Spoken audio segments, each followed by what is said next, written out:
Aisha Okoro, a 16-year-old girl, entered the accessories and makeup store at the mall in Houston, Texas with her friends. The group was excited to buy some items for a birthday party. Aisha, a black girl with a captivating smile and a confident demeanor, browsed the shelves with a look of curiosity and enthusiasm. However, her excitement quickly faded when a mall security guard, a middle-aged man named Bob Jenkins, started following her closely. Aisha noticed his presence but tried not to think too much of it, assuming it might just be a coincidence. As she was looking at a makeup set, Aisha saw the security guard getting even closer. He seemed to be watching her with unusual attention. Suddenly, the store manager, Mrs. Thompson, a woman with a stern expression and cold eyes, approached her and said, "Excuse me, young lady. We need to check your bags." Aisha was stunned. What? I haven't done anything wrong." The manager ignored her question and asked Aisha to follow the security guard to the store's office. Aisha's friends were shocked and tried to intervene but were ignored. Aisha was taken to a small windowless room where she was interrogated and invasively searched. Meanwhile, the authorities were called. Aisha, feeling the injustice and humiliation, tried to remain calm, but the situation only worsened. Finally, the police arrived and took Aisha to the station without listening to what she had to say. It was clear that the suspicion against her was based solely on her appearance, not on any actual behavior or concrete evidence. The incident quickly spread through the community, and Aisha's parents, Ikenna and Ngozi Okoro, were alarmed when they heard what had happened to their daughter. Their outrage was palpable and they immediately began seeking legal help. That evening, the Okoro household was filled with tension and concern. Ikenna and Ngozi were in the living room discussing what had happened to Aisha. The tension was evident, and the frustration of not being able to protect their daughter was visible on their faces. "I can't believe this happened to our daughter," Ikenna said, his voice filled with indignation. "How could they do this to her without any evidence?" Ngozi, with tears in her eyes, shook her head. "They treated her like a criminal just because of the color of her skin. We have to do something to make sure this doesn't go unpunished." Aisha's parents were determined to seek justice. With the help of a local attorney, Jonathan Blake, who specialized in racial discrimination cases, they began searching for answers and tried to gather evidence that could prove Aisha's innocence and the injustice of her treatment. Meanwhile, Aisha, back home after being released, was visibly shaken. She isolated herself in her room, trying to process what had happened. The shame and humiliation she felt were overwhelming. Her parents entered her room and sat beside her, offering support and comfort. "We're here for you, Aisha," Ngozi said, placing a hand on her daughter's shoulder. "No matter what happened, you're not alone." Aisha looked at her parents, feeling a mix of sadness and determination. "I know what they did was wrong. But what if no one believes me? What if no one cares?" Ikenna took Aisha's hand. "You might feel that way now, but we're going to fight for justice. The truth is on your side and we won't rest until everyone sees that." With the support of her parents and the commitment of Jonathan Blake, Aisha began to face the harsh reality of a system that often fails to protect those who need it most. She knew the fight would be long and difficult, but she also knew she had a family and a lawyer willing to stand by her side. The week following the incident was a time of preparation and planning for the Okoro family and their attorney, Jonathan Blake. They met regularly to discuss legal strategies and ensure they were ready to face the case effectively. Jonathan explained that the legal process would be long and complex. "First, we need to gather all the evidence we can. This includes security footage, testimonies from anyone who witnessed the incident, and any other material that can prove Aisha's treatment was unjustified." Ikenna and Ngozi spent days reviewing documents, speaking with witnesses and gathering information. Aisha, on the other hand, found some comfort in writing about her experiences and feelings in a journal, which helped her cope with the emotional burden she was carrying. In addition to their meetings with Jonathan, the family also decided to make a public appeal to raise awareness about the case. They participated in interviews and made statements to the media, highlighting the injustice Aisha had suffered and urging others to share their similar stories. The case gained significant attention and community support began to grow. Civil rights organizations and groups supporting victims of discrimination started to get involved, offering help and visibility to the case. The hashtag Justice for Aisha began to gain traction on social media, and Aisha's story became a symbol of resistance against racism. During this time, Aisha's school also showed its support. Her teachers and classmates got involved, organizing events and discussions on racial prejudice and the importance of equality. Aisha received emotional support from her friends and peers, which helped to ease some of the pressure she was feeling. As the case progressed, Aisha and her family prepared for what was to come. The first hearing was scheduled and everyone knew it would be a crucial moment in the unfolding of the process. The day of the first hearing arrived and the tension was palpable. Aisha, her parents and Jonathan Blake were in the courtroom, waiting for the proceedings to begin. The room was filled with reporters, lawyers and onlookers, all eager to see how the case would unfold. Jonathan Blake gave a brief introduction to the case. What happened to Aisha Okoro was a clear example of racial discrimination. The accusation against her was based solely on her appearance, not on any concrete evidence. Aisha observed the environment around her with a mix of nervousness and determination. Her parents were by her side, offering silent support. Jonathan presented evidence that Aisha had been treated unfairly and emphasized that the store and the police had acted with prejudice. The defense attorney tried to argue that the store's actions were standard security measures, without any racist motivation. However, Jonathan refuted this claim with data and testimonies that clearly showed Aisha had been the target of discrimination. During the hearing, Aisha was called to testify. Jonathan guided her with questions about what had happened on the day of the incident, allowing her to describe the humiliation and emotional impact she had suffered. Aisha spoke with courage, despite the emotion that was evident in her voice. The store's attorney attempted to discredit Aisha's account, questioning her truthfulness and suggesting that the store's actions had been justified. Aisha remained calm, responding with sincerity and firmness. At the end of the hearing, the judge indicated that the case would continue to be reviewed and that additional sessions would be scheduled. Aisha and her family felt relieved to have had the opportunity to present their side of the story, but they knew that the road ahead would still be long and difficult. After the first hearing, Aisha's story continued to gain attention. Media coverage intensified, and the local community showed their support in various ways. Social media was flooded with messages of solidarity and encouragement, and several support groups organized events to raise funds and increase awareness about the case. Aisha was invited to speak at several community events, where she shared her experience and emphasized the importance of fighting racial prejudice. She used these opportunities to speak about the need for change and greater accountability from institutions that perpetuate discrimination. Aisha's school also got involved, promoting a series of lectures and discussions on racism and the importance of equality. Aisha's classmates supported her by organizing a peaceful protest in front of the courthouse to show solidarity and demand justice. As public support grew, the pressure on the store and the mall increased. Media attention and public demonstrations forced the companies to reconsider their position. The store began facing criticism and boycotts, and the mall had to deal with the negative impact on its reputation. Although Aisha was grateful for the support, she still struggled to maintain her normalcy. She continued attending school and dealing with the pressures that came with her newfound visibility. Her friends and family helped her face the challenges and stay focused on the fight for justice. As the case gained attention and pressure on the store and mall grew, a settlement offer was made. The store offered a financial settlement to the Okoro family, on the condition that they would not disclose further details about the incident and would not proceed with the lawsuit. Jonathan Blake brought the proposal to the Okoro family in a meeting, explaining the terms of the settlement and the implications of accepting it. They're trying to avoid more publicity and end the case once and for all.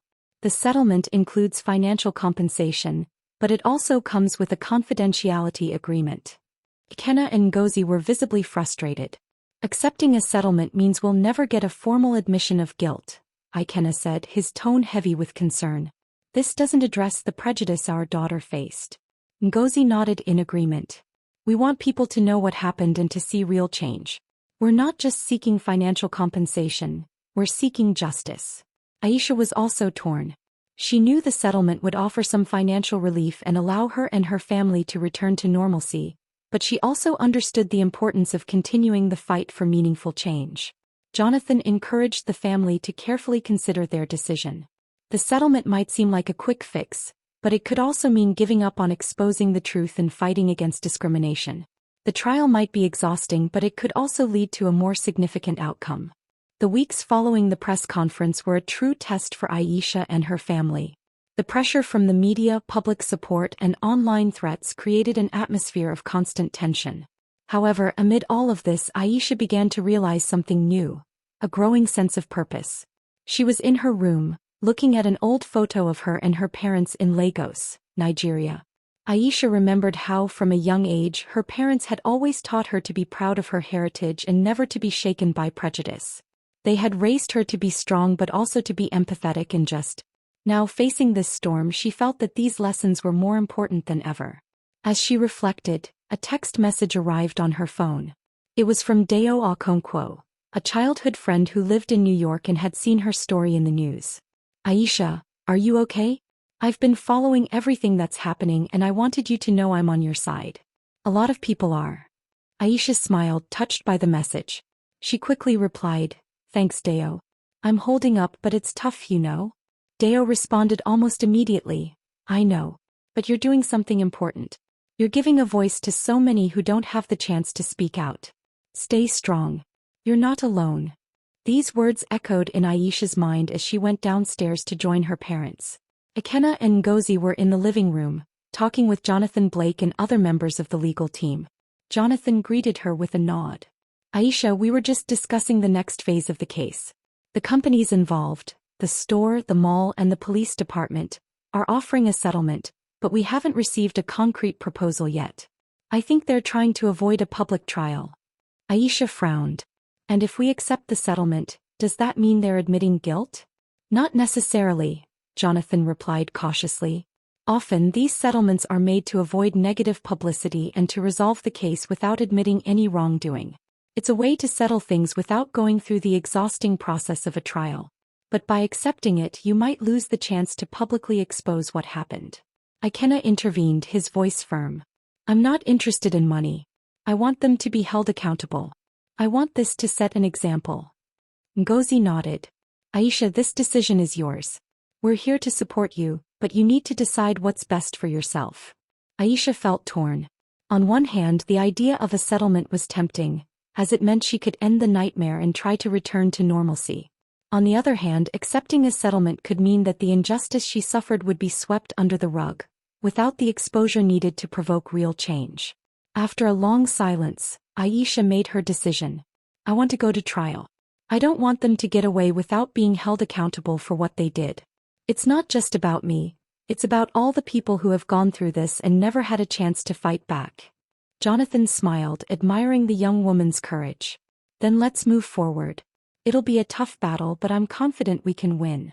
As the conversations continued, Aisha stepped back a little, watching the scene in front of her. She knew the path she had chosen would be arduous, filled with challenges and possibly more threats. But at the same time, she felt more determined than ever to see this through to the end. That night, Aisha had trouble falling asleep, her thoughts consumed by what was to come. She knew the media would continue to scrutinize her story, and that the reactions would be mixed. But deep down, something had changed in her. The storm was no longer something to fear, but a test of her strength and determination. In the middle of the night, as she stared at the ceiling, Aisha whispered to herself, I can do this. I will do this. For me, for my family, and for everyone who still needs to be heard. With this renewed conviction, she finally closed her eyes and drifted off to sleep, knowing that the real test was yet to come. But this time she was ready to face it head-on without hesitation. The days that followed the first hearing were an emotional roller coaster for Aisha and her family. The media continued to closely cover the case, and social media was abuzz, divided between unconditional support and harsh criticism. The trial was far from over, and tensions continued to mount. Amid this turmoil, Aisha tried to maintain her normal routine, going to school and attempting to focus on her studies, but it was hard to ignore the weight of what was happening. Her classmates treated her differently, some with admiration, others with distance, as if she were someone to be cautious around. One afternoon, while Aisha was in the school library trying to study for a test, Sarah approached her. Hey, how are you doing? She asked, sitting down beside her friend. Aisha sighed, closing the book in front of her. Tired, confused. It's a lot to process, you know? Sometimes it feels like I'm living in a nightmare. Sarah nodded sympathetically. I can imagine. But you're being so brave. I don't know if I'd have the same strength. Before Aisha could respond, her phone buzzed. It was a message from Jonathan Blake. Aisha, I need you and your family to come to my office tonight. We've got new information that could change the course of the case. Aisha felt her heart race. What could be so important that Jonathan wanted to meet with them immediately? Sarah, I've got to go. Something's happening with the case. Jonathan wants to see us. Sarah held her hand for a moment. Good luck, Aisha. You're going to get through this. I know you will. Aisha smiled gratefully, but the unease she felt only grew stronger. When she got home and told her parents about the message, they left for Jonathan's office right away, all trying not to speculate too much about what this new information could be. At Jonathan's office, the atmosphere was serious. He greeted them with a nod and led them into the conference room. Aisha, Mr. and Mrs. Okoro, I've found something that could completely change the direction of our case. What is it? Ikenna asked, his tone heavy with anticipation and concern. Jonathan opened a folder on the table, revealing a series of documents and images. We've obtained access to some security camera footage from the mall that hadn't been released until now. This footage clearly shows how Aisha was treated differently compared to other customers. He pointed to a laptop screen where a video began to play. In it, Aisha was seen entering the store with her friends, browsing the shelves without any suspicious behavior. Minutes later, another customer, a white woman, was seen picking up several items without being approached by any staff. But then, as Aisha approached the checkout to pay, a security guard started watching her closely, following her in a way that was obvious and uncomfortable. The video clearly showed the moment she was confronted, while the other customer left without being bothered. Jonathan paused the video. This footage is clear evidence that Aisha was racially profiled. There's no way the defense can argue that the approach was based solely on suspicious behavior. This evidence changes everything. Aisha felt a mix of relief and anger. So, we can finally prove what really happened? Jonathan nodded. Exactly.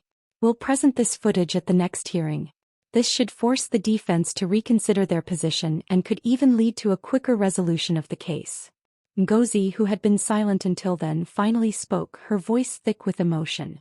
This means that everything Aisha went through will finally be recognized for what it was, an act of unjustified racism. Ikenna placed a hand on his wife's shoulder. Yes, and more importantly, it will show the world that we won't tolerate this kind of treatment anymore.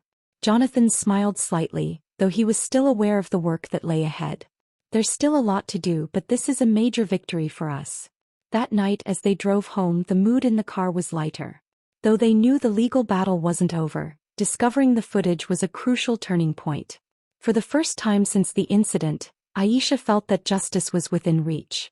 However, she also knew that the release of this new material would bring another wave of attention, and possibly more negative reactions. But this time she was more prepared to face whatever came her way. Aisha was determined to keep moving forward, knowing that each step was not just a victory for herself, but for everyone who had suffered in silence. When they finally arrived home, Aisha went up to her room and sat on the bed, looking out at the night through the window. Amid the whirlwind of thoughts, a sense of peace began to settle in. She was no longer alone in this fight. She had her parents, her friends, Jonathan, and most importantly, the truth on her side.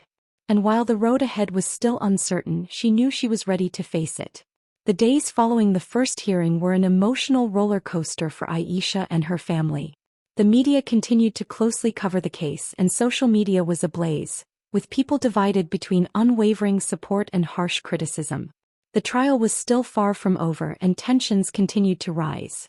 In the midst of this turmoil, Aisha tried to maintain her normal routine, going to school and attempting to focus on her studies, but it was hard to ignore the weight of everything that was happening. Her classmates treated her differently, some with admiration, others with distance, as if she were someone to be cautious around.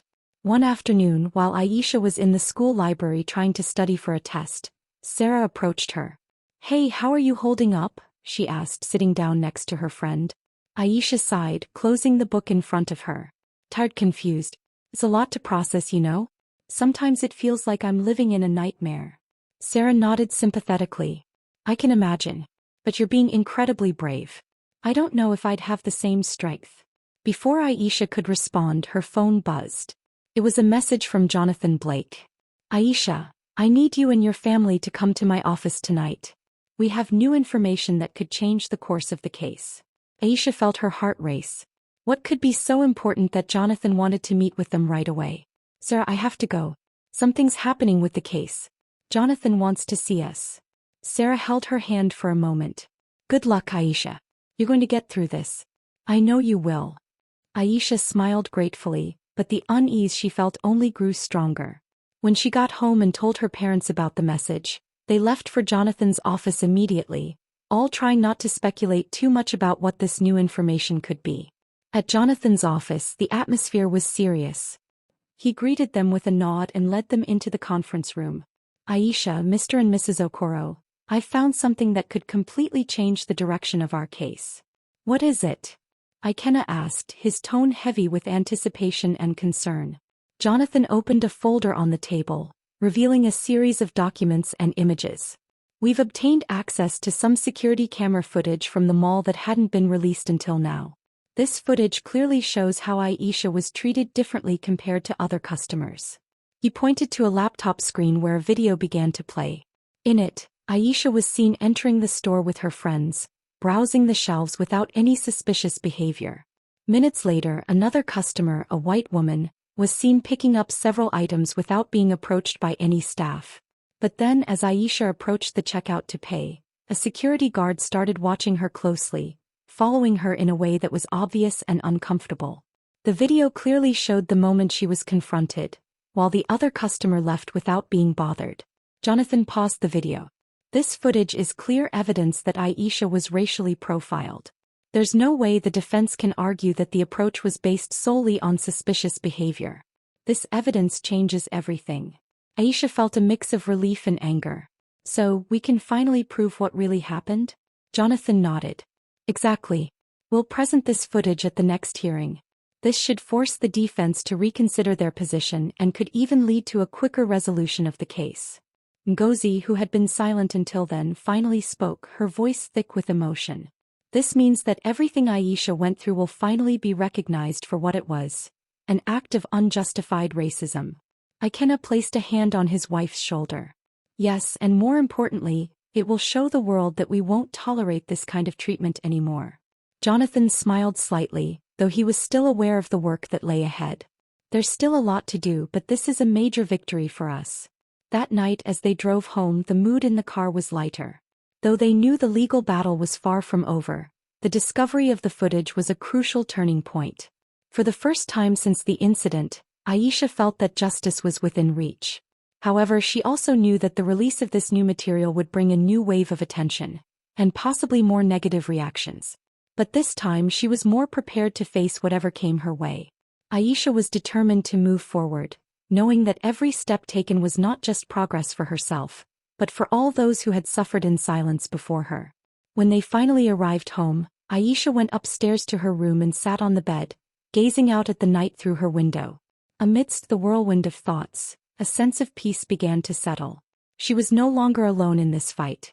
She had her parents, her friends, Jonathan, and most importantly, the truth on her side. And no matter how uncertain the road ahead might be, she knew she was ready to face it. Aisha sat in the living room of the Okoro family's spacious home in Houston, her eyes fixed on the phone in her hands.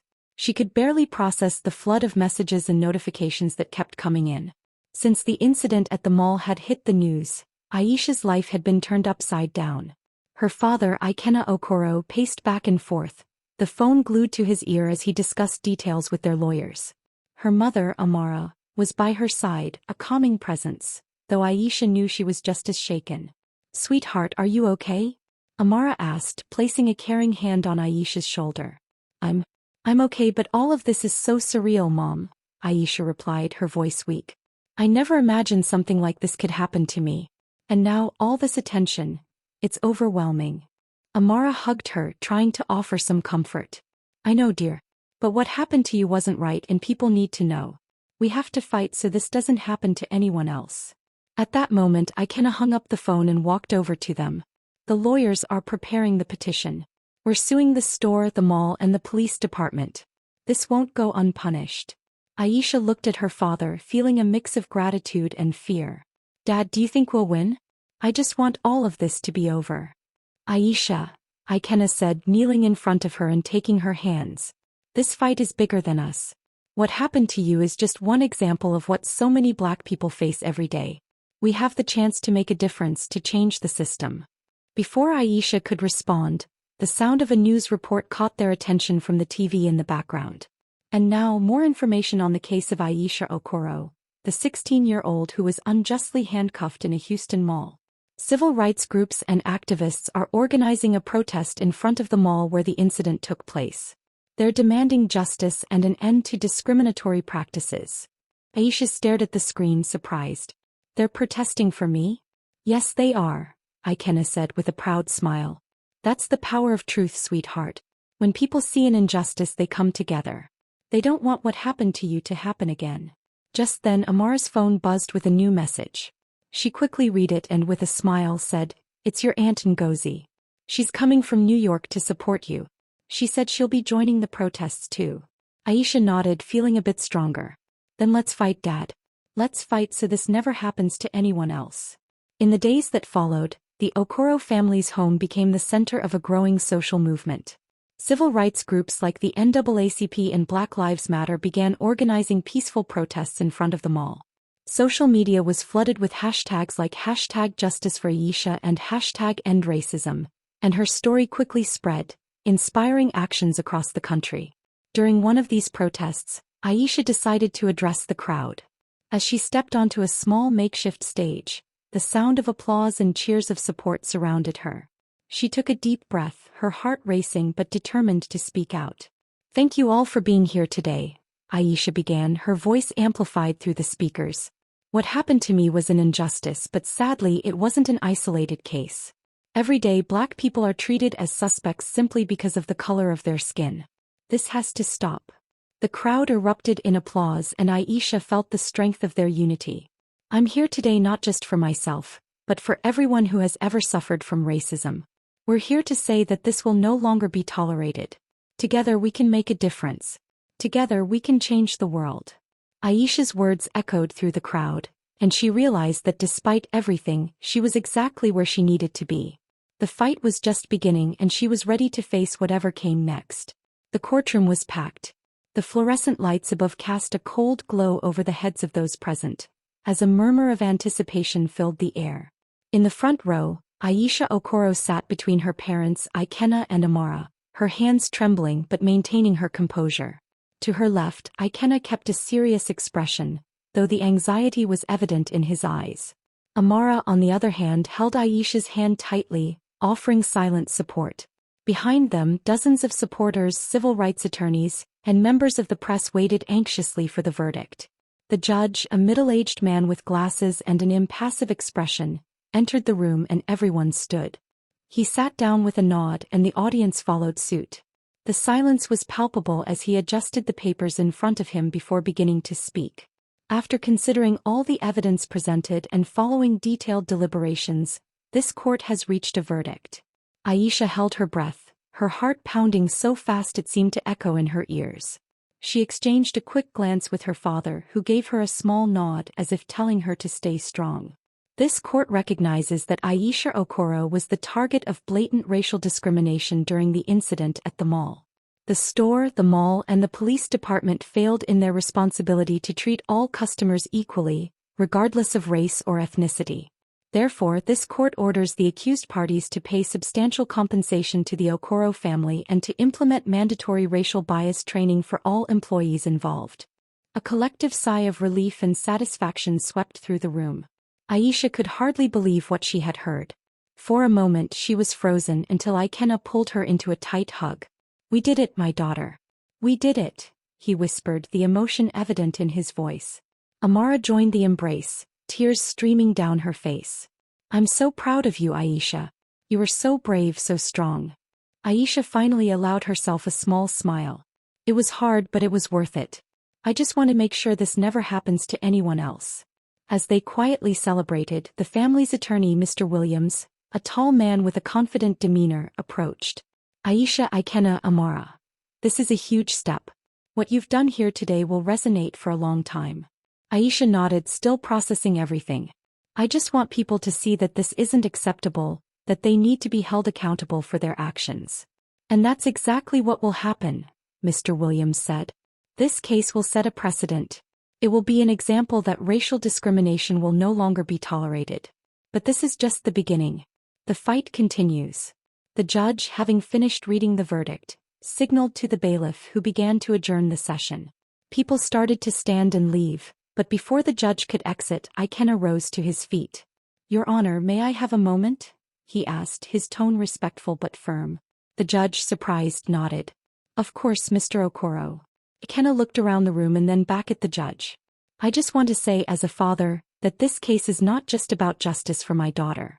It's about ensuring that every child, every person, can live without the fear of being judged by the color of their skin. Today my family was hurt. But tomorrow I hope this message resonates with all families. We need to change, and that change starts now." The judge nodded, his expression softening slightly. "Wise words, Mr. Okoro. I hope this change does come." Aisha and her family left the courtroom surrounded by supporters and journalists, but this time, there was no fear or uncertainty. She knew the road ahead would be long and full of challenges, but in that moment she felt empowered, ready to use her voice to fight for a better future. As they walked outside into the sunlight, Amara whispered in Aisha's ear, "You did it, my daughter. You made a difference." Aisha smiled, a sense of pride and hope swelling within her. "I didn't do it alone, Mom. We did this together. And this is just the beginning." Aisha gazed out of the car window as the city of Houston passed by. The sunlight reflected off the skyscrapers, and the sound of morning traffic was muffled by the quiet interior of the vehicle. Next to her, her father, Ikenna, drove with an expression of calm satisfaction. They were on their way to a local public school, where Aisha was scheduled to give her first talk on racism and prejudice.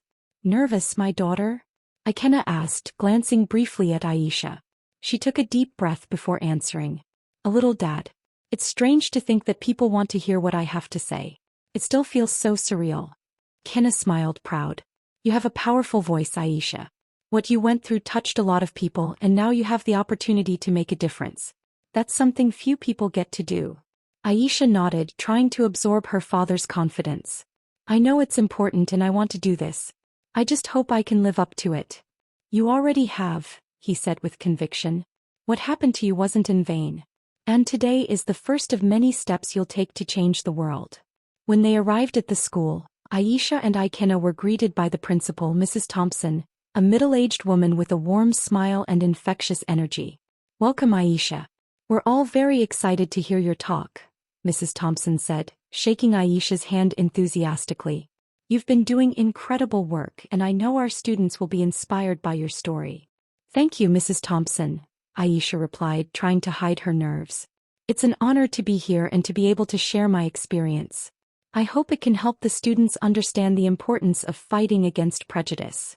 The principal nodded and led the way to the auditorium, where dozens of students were already gathered, waiting eagerly.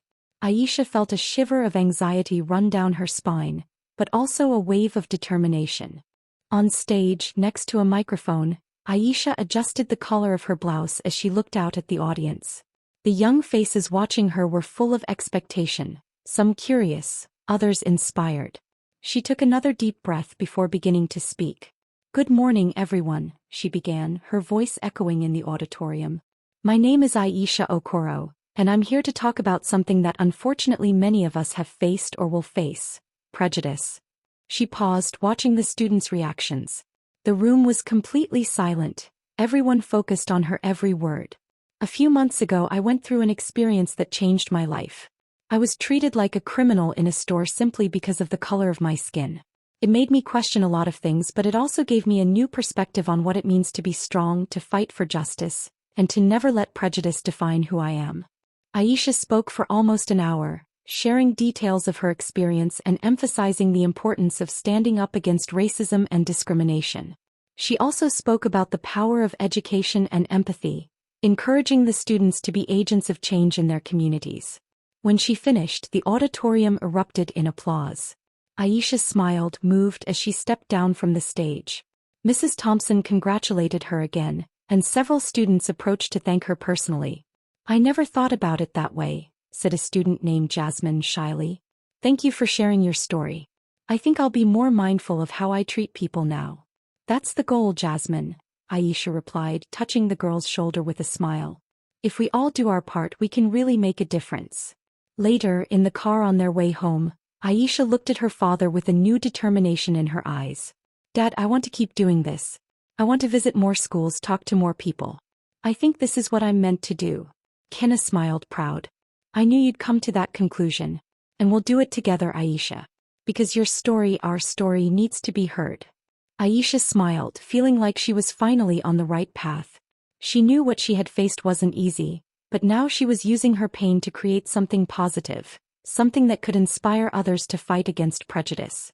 And for her, this was the beginning of a new life, a life dedicated to justice, equality, and education.